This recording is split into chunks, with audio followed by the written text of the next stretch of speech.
now there's so many other reasons besides the financial reasons. People want to move because it's really better healthcare in Panama than it is in the United States. Better hospitals, better doctors. I always say that they put the care back in healthcare in Panama. And so there's so many reasons now that people are looking to move overseas. It's not always just financial.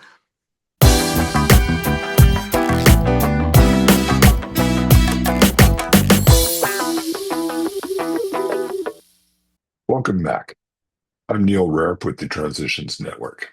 Today, as part of our Global Retirements Perspective pillar, we have Jackie Lange. Jackie is the founder of the Panama Relocation Tours, a company that she launched after retiring, which has helped thousands of people explore and relocate to Panama with confidence. Originally from Texas, Jackie moved to Panama in 2010, seeking a better quality of life, spring-like weather, and a more affordable retirement. What began as a simple effort to help a small group of friends understand what life in Panama really is like accidentally grew into a thriving business, now offering monthly relocation tours across the country. With more than 250 tours completed and a deep personal experience living in multiple countries, Jackie has become one of the most trusted voices for people considering a move to Panama. Her mission is to show retirees the real Panama, both the opportunities and the challenges, so that they can make informed decisions about their next chapter.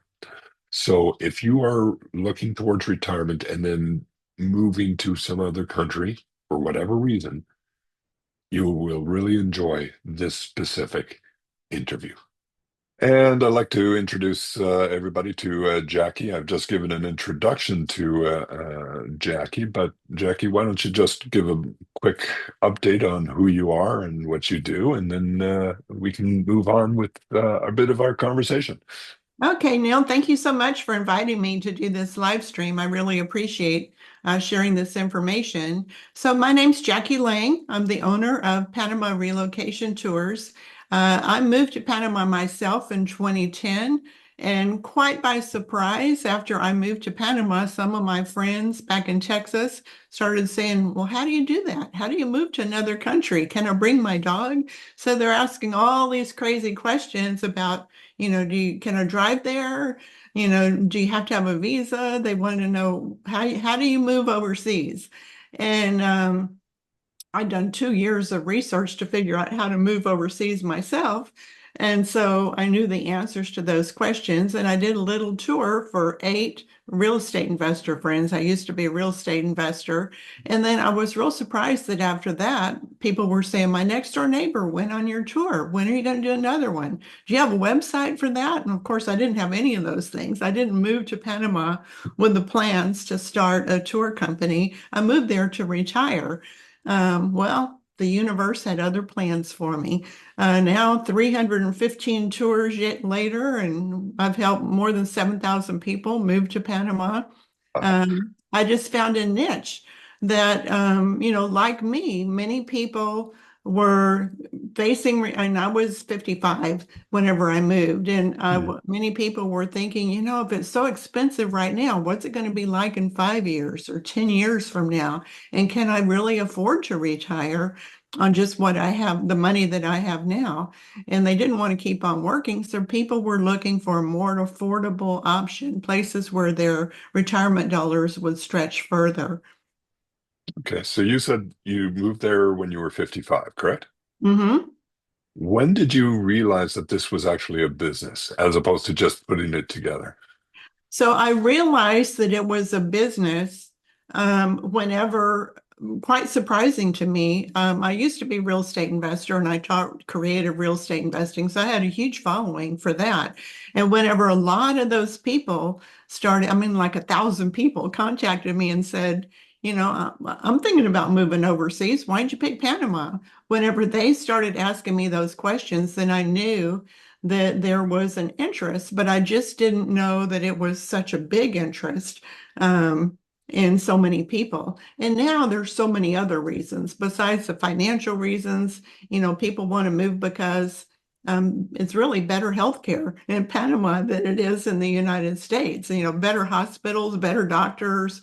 I always say that they put the care back in healthcare in Panama. And so there's so many reasons now that people are looking to move overseas. It's not always just financial.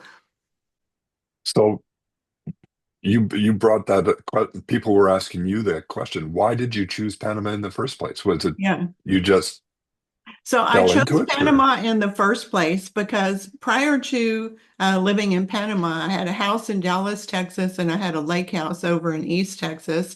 And in Texas, probably about 6 months out of the year, it's like, 90 degrees, 100 degrees, and your air conditioner's running all the time. You never get any fresh air because you either have your air conditioner on in Texas or you have your heater. There's very few days when you can just open your windows and get fresh air. And even back then in 2010, 2009, my electric bill was $300, $400 a month because it's just running nonstop. And so my objective when I thought about moving overseas was to live someplace where I could have fresh air, where I would never need an air conditioner or heater again. Mhm. And so there's a lot of places in the world where you can do that. And I actually spent about 18 months and traveled to 10 different countries to explore them because I wanted to be boots on the ground, visit with people that had moved there, talk to the locals, and do more investigation about the stability of the country and the government and how it was run. And so after visiting all of those countries, I knew that Panama was the best place for me to go. And for me personally, Panama uses the US dollar. So as a US citizen, that made it easy that I didn't Mhm. have to deal with exchange rates like you have to do in Mexico or Colombia and some other places. Also, it's a small country. And that just you can go from one end of the country in an 8-hour drive. You can drive from the Pacific Ocean to the Atlantic Ocean on one part of the country, it's an hour, 1 hour drive from Pacific to Atlantic. I like that it was a small country. Also many, many nonstop flights to North America. So for me, Panama was the best choice. It's also super easy to get a residency visa there. You can't just move to another country. You have to get a visa that allows you to live there indefinitely, and it's very easy to do that in Panama. Okay. So you moved there. What were some of the shocks that you weren't prepared to? Yes, you visited Panama, but you Mhm. there would have been some things that you weren't expecting when you moved there. When I visited the first time, it was a 3-week trip, and Oh. my husband was with me. We drove from, one end of the country to the other, looked at a lot of different places. And then, I came back before I made a final decision to move there, I came back again, at Mhm. several different times. Some of the things that were really surprising was, how cheap it is to see a doctor. When I moved there, it was $10 with no insurance to see a doctor. Now it's 15. It's a little bit more. It's Okay. still, that's with no insurance. That's with no insurance to see a doctor. I was really surprised at how modern it was in the Panama City area. I mean, when you're flying in, you think, oh my gosh, the plane took me to Miami instead. I went to the wrong place because it has big, fancy skyscrapers and it just looks very modern. But, you can just go a mile away and it can look like poverty. It can be run down Sure. little shanty shacks and trash in the street and things like that. So there is a big difference between different areas of Panama. The other thing that really surprised me was how Panamanians are so friendly. They're just going to bend over backwards to help you any way we can. One time I was walking down a street in Boquete, Panama, where I live, and I just moved there, and there was supposed to be this get together at a certain restaurant. I looked on Google Maps and it showed where it was, but I still couldn't find it. So I saw a police officer and in English, because I didn't know any Spanish back then, I asked him, Mhm. where's this restaurant? He said, oh, let me show you. And he walked me there. When would that ever happen in other countries? That the police officers and the people are just so friendly. So you just talked about them speaking English as well as Spanish. I would suggest that probably a lot of people think that you have to learn the language of the region.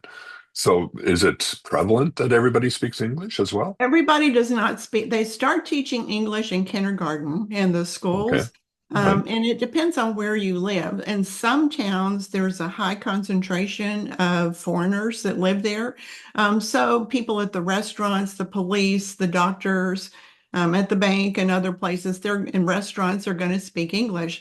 But if you go to some other towns where maybe there's not a lot of foreigners that have moved there yet, then Mm. Spanish is the primary language. So you become very friendly with Google Translate. And they are too. They all know how to use Google Translate. Okay. Interesting. So when I think of Panama, I think of jungle, I think Hmm. of beaches. Hmm. But I've heard my brother just came back from Panama. He went there over the Christmas break, and it sounds like there's more than just that. There's mountains, you have different Yeah. climates, that sort of stuff.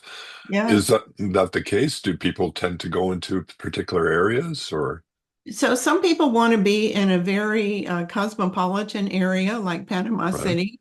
And it has, subways, fancy malls, fancy restaurants. It has, everything you would possibly want in Panama City. Some people are really drawn to a beach area, especially people from Canada or people that have lived in northern states where they're just fed up with the cold weather. And then me, because I was fed up with the hot weather in Texas, I wanted someplace with cooler weather. So the interesting thing about Panama is the temperature's the same all year because it's so Mhm. only 9 degrees from the equator. And if you're at the coast, like in Panama City or at the beach areas, the temperature is about 90 degrees Fahrenheit, ±5 every day of the year during the daytime. And then for every 1,000 foot increase in elevation, the temperature drops 4 degrees. So you can Nice. literally pick your ideal temperature based on the elevation. Okay. What about financial though? Like you went from the States down there. Cost of Mhm. living for living in Panama is what's it like? So the cost of living is considerably less in Panama. When I first moved to Panama, I rented, and on my tours, I tell everybody just rent for at least a year or two. Don't rush into buying anything because you don't even know if you're going to like the area or like Panama. Hmm. So when I first moved to Panama, I rented a two-bedroom, two-bath house on a 2 acre coffee farm for $600 a month, fully furnished, and that included all utilities, and my gardener was included. That was back in 2010. That same property now rents for $725. So it's still very, very little. About a year, 18 months after I moved to Panama, my landlord, who was a Panamanian lady, got into some financial problems and she needed to sell the property. And I really didn't want to move. So I bought that house, which wasn't very big. It was like a 1,200 square foot, 1,300 square foot house on the 2 acre coffee farm with magnificent mountain views for $125,000. So try doing that. Yeah. Yeah, it's just not going to happen. And just today, I have a Facebook group, and just today I posted this really cute rental in a town that's not very far from Valle de Anton, Panama, which Okay. is another highland town. Once again, it was a two-bedroom, two-bath house, and on a large property, about half an acre, beautiful views, and everything included for 600 a month. So you can still get those kind of deals here Nice. for 600, Nice. and it's a really cute house, nicely furnished, and it just includes everything. Okay, so you're down there. You're doing more and more tours for people. You officially start the business. Hmm.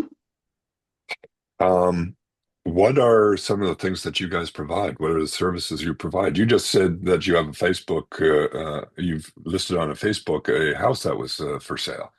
That sounds like more than just tours, so to Well, speak. I only do houses for rent because we Okay. really, and I get no commission, no anything. I'm just showing people I've run across something that's for rent that I think is a good house at a good price, and I just share that with people. Hmm. Um, So they can go contact the agent and they can go check it out themselves. So some of the things that we do on our Panama relocation tours, we really educate people about their visa options. Yeah. Because if you're going to get the visa for retirees, it's called the pensionado visa. And to get that, you need at least $1,000 a month in lifetime income, like Social Security, military retirement, um, disability payments, if it's a lifetime disability payment. So you need at least $1,000 a month for one person or $1,250 a month for a couple. Now, some Okay. people don't have that. You know, they've been self-employed and they don't have a big Social Security, so they don't qualify for that. So we educate people about other things you can do. You can also buy a lifetime annuity that pays that amount, and then that will qualify you for the pensionado visa. You know, Okay. some people, and there's other visa options where you could actually buy real estate, which we wouldn't advise, for at least 200,000, and that gets you a visa. Or you can Hmm. put $200,000 into Panama Bank into a 3-year CD, and that qualifies you for a visa. Or you can set up a company, just set up a corporation and Okay. that issues you a labor contract, and it can be a company that you're not even running in Panama. It could be an online business that you have, and that would qualify you for a visa. So we educate people about all the different visa options. We teach them how to get their dog to Panama, how to buy a car, how to get a driver's license, because you can't drive on your foreign license after the first 90 days you're in country. You have to get a Panama driver's license. So we teach people how to do that. There's also real estate is a little bit different here in Panama. So we have to educate people about important things to check out. We have does it have a reserve water tank? You know, is there hot water at every faucet? You'd think that that's just common that there would be, but if you live in a beach area, because it's warm all day, some houses don't even have a water heater. So that would be surprising. So it's something to find out. Does it have a water heater and is it only for the shower or is it for every faucet? So we just teach people all the things that they need to investigate before they sign a lease agreement. Neat. It's funny that I've for the last 20 odd years, I've just worked for myself. Hmm. And since the pandemic, I work from home. Actually, I've worked from home since 2005, but really everybody started working from home. Yeah. You could actually work from Panama for Mhm. contracts outside Yes. of Panama Yeah, and that's what a lot of people they want to move to Panama, but they're still working. And I said, well, talk to your employer about working remotely, remotely. because you can still do that. Or, you know, perhaps you're a freelancer and you use a website like Upwork or something like that where you can get jobs. The good thing, if you're a U.S. citizen and you live overseas, then you qualify for something called the Foreign Earned Income Exclusion. And the first $132,000 that you make per year per person is all tax free. Uh, Interesting. Panama has a territorial taxing system. Unless you're selling products or services in Panama, you don't owe any taxes in Panama. But so if you're working remotely, you wouldn't owe any taxes in Panama. No tax returns are required in Panama. And if you're a U.S. citizen and you're working remotely, you can make $132,000 a year and pay zero taxes in the United States. Is that cool or what? A tax-free regime. Yeah, Wow. yeah, a tax-free lifestyle plus better weather, more affordable health care, blue skies and sun, no more snow, no hurricanes. Panama doesn't have hurricanes. There's no snow ever. So you get better weather and you get to keep every single penny that you make. Okay, now you're starting to make me jealous. I live in Vancouver, so You get a little bit of chilly weather up there. wow. Okay. Um, what about cultural adjustments? So, we lived here, me in Canada, you in the US. Our cultures are very, very similar. Yes. What's the culture like in Panama? How is it different? Is it the It's same? What's very it like? different. The culture is very different in Panama. People in Panama, They work so that they can make enough money so they can party. It's definitely a party Okay. atmosphere. They love their parades. They love their festivals. They love their weekends, or it's very, very family-oriented society. Panama is, the weekends is family time, especially Sunday, but it's just family time. So they go to the beach or they just, they might have 30 family members that are hanging out together on the weekend just to be together. So it's definitely very family oriented and a party. They do lots of fireworks. If your dog has puppies, there might be fireworks. If your daughter graduated from high school, time for some more fireworks. So it's just a very party kind of a country. And it's Happy. a politically stable country as well.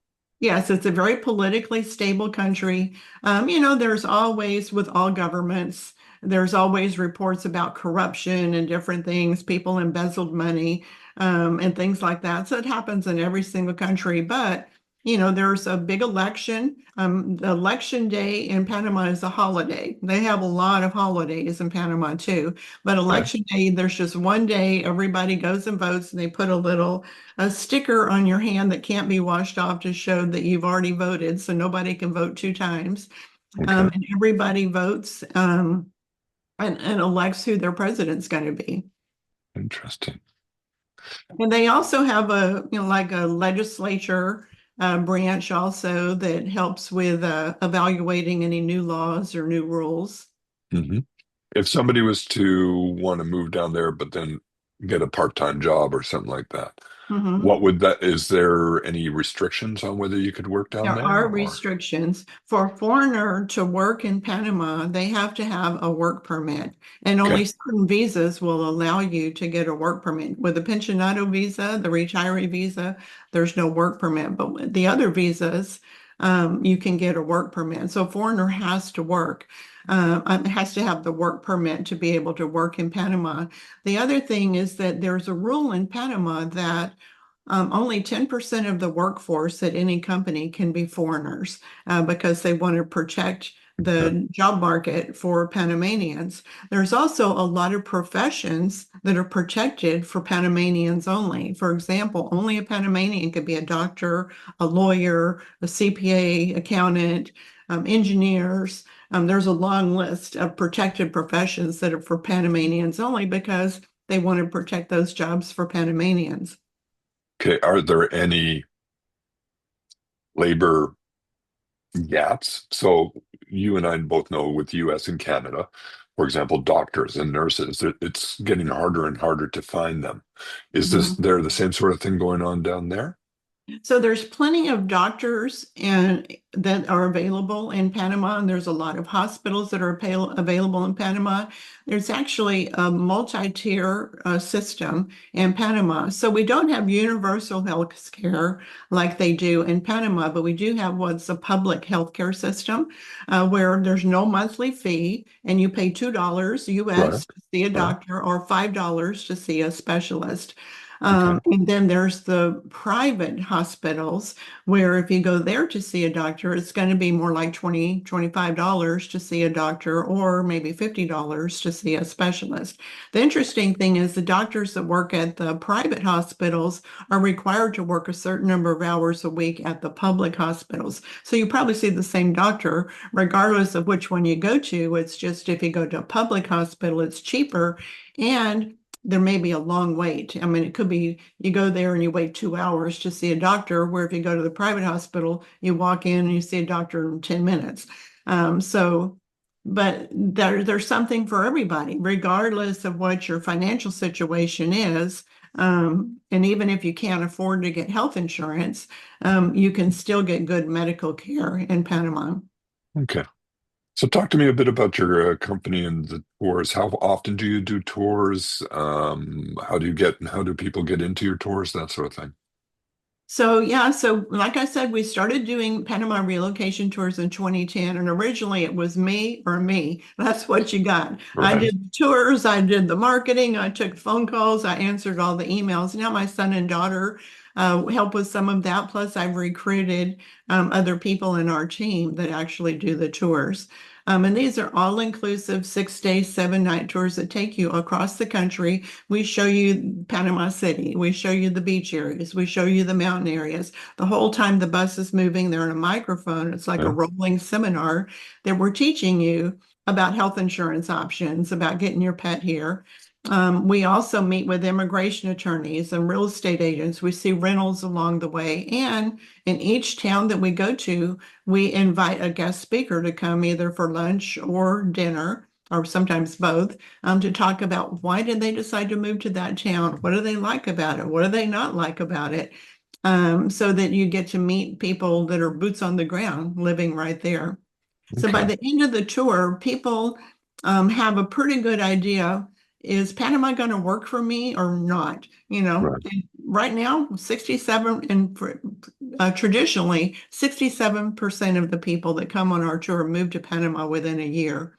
And then another 10% move within 2 years. But that means there's clearly about 30% of the people that come and see Panama and they say, it's just not right for me. So Yeah. they don't move there. And we know it's not right for everybody, but it's a lot cheaper to go on a tour and learn all about it and see many different areas to determine if it's a good fit or not a good fit, instead of selling your house, shipping a container of things down and then saying, I don't like Panama. It's a very expensive mistake to just move there. So you need to Yeah. come and explore. Whether you come on our tour or you come and visit on your own, you need to explore Panama to determine. One of the other interesting things that happens on our tours is so many people say, I know I want to live at the beach. Um, and we show beach towns, but they go there and say, oh my gosh, I didn't know it was going to be so humid and hot. And then we visit the mountain Yeah. towns and they decide they like that better. And then some people think they know they want to live in the mountains and they go there and say, it's too cold for me. And they end up moving to the beach. So even though you've done a lot of research, watched a lot of my videos, we have more than 500 videos on our YouTube channel, you really need to be boots on the ground and experience what the weather's like. Okay. So for everybody watching this, I will put Jackie's YouTube channel down in the description so everybody can access it, as well as a link to her company's website so that you can reach out through that as well. Yeah. So if you were, just to wrap this up then, if you were to recommend 3 things that people have to do before they do anything to come down or to move to Panama, what 3 things would you recommend that people do? The first thing, the most important thing is, do you qualify for a visa? Because Okay. if you don't qualify for a visa, you can't move to Panama. In Okay. addition to the financial requirements that I talked about, Yeah. $1,000 a month, and for the pensionado visa or, setting up a company or things like that, Panama also requires a criminal report. So for Canada, you need the RCMP report that has to be apostilled in the province that you live. If you're in the United States, you need your FBI report that can be authenticated at the Panama consulate, and that needs to be pretty clean. If you've had a felony, you can't move to Panama. If Hmm. you have assault charges or child abuse charges, you can't move to Panama. But if you had a DUI or a misdemeanor, then you can still move to Panama. So number one is, do you even qualify for a visa? And then Hmm. number two is really do some soul searching about, at retirement, when you're facing retirement, what's your income going to be like after you retire? How much money are you going to have to work with? And then without spending every single penny that you have, still saving money, how much are you going to have to live on if you were Right. to move to Panama? Now, there are some places in Panama where a couple might need $3,000 or $4,000 a month to live, but there's other places in Panama that you might only need $1,500 or $2,000 a month to live. So you need to match your budget to the right place. Because if you go someplace and, well, I can't afford to live here, there is another place just 2 hours down the road that is 50% less. So there's literally something for everyone that's going to match your budget, but you need to know what that budget is. So do some soul searching about it. Okay. And then, I'm sorry. I'm living in Vancouver, which is probably one of the three most expensive cities in North America. You mhm, talking about only need a $1,500 to $3,000 a month. I'm going, oh my God. that's what, yeah. Yeah. And that includes rent, by the way. Yeah, yeah, That exactly. price includes rent and health insurance, utility costs, internet connection, Panama cell phone. It includes all of those things. Jeez. And the third thing? Hmm? And then I Yeah, asked for three and things. You and were going then to the bring up other third. thing is to it's real important to visit Panama. Whether you come on our Mhm. tour, you just come down there and you do some exploring on your own, but you need to visit Panama to make sure it's a good fit. People are really shocked to find out that there's no Walmart in Panama. And some people, that's a deal breaker. But Mhm. the other thing is if you take medications, you need to determine if those medications are going to be available in Panama and what they cost. And I have a website, an article called, if you just go to my website at Panama Relocation Tours and you search drugs, there's a link to two pharmacies where you can put in any medication and find out is it available and what it's going to cost. Because some medications are not available. Some medications cost way less in Panama, and some cost more. But you need to find out if the medication that you take is available. We do have ways that medications can be shipped in sometimes, but not always. So it can be a deal breaker if a medication that you take is not available in Panama and you can't get it shipped in. Mhm. Interesting. So it sounds like you have found where you love to be right now. Yeah, I do. Yeah, I'm 71 years old. I was going to retire in 2010, but then the universe just had other plans for me yeah. to show people that there's a better way, that you don't have to worry and stress about finances all the time. You don't have to put up with cold weather all the time. You don't have to put up with the threat of a hurricane. Those people in Florida that are always worried about the next hurricane and the next hurricane. There's a place where you can live where the weather's great, it's super affordable, you have good health care, and you don't have to Mm. worry about snow or hurricanes, and you can significantly reduce your cost of living. Um, and that's just peace of mind. And one of the things that we've discovered over and over again with people is that um, when they move to Panama, they might be taking 4 or 5, even 15 different medications for high blood pressure, high cholesterol, anti-anxiety medicine, all these different things. And when you come to Panama, because those stresses Just go away, relax. you Yeah, just relax and people are able to get off of their medications. I've seen it over and over again. In the first year, there are people lose 60 pounds just because they're moving a little bit, because they want to be outside, because the weather's so pleasant. They want to be outside. They're walking a little bit more, walking on the beach or getting in a hiking group in the mountains and just out and exploring and the fresh air, which something I didn't have in Texas was because your windows are closed up all the time, so you yeah. never had fresh air. But my windows are open all the time in Panama. Interesting. Well, Jackie, thank you very much for taking the time to talk with us. Really appreciate it. You have me jealous now, and it's not often that I'm jealous of You have people to that come and are. see Panama. Yeah, I think so. I think so. I'll have to talk with my brother about how he went about doing that. Hmm. Thank you very much. You're Um, welcome. and like I said, I will put your YouTube channel as well as your website at the bottom of the description here so that people can come and see. Thank you very much, and I much appreciate it. You're welcome. You have a good day, and thanks again for the opportunity to share the wonders of Panama. Thank you. Talk to you later. Bye. Bye bye.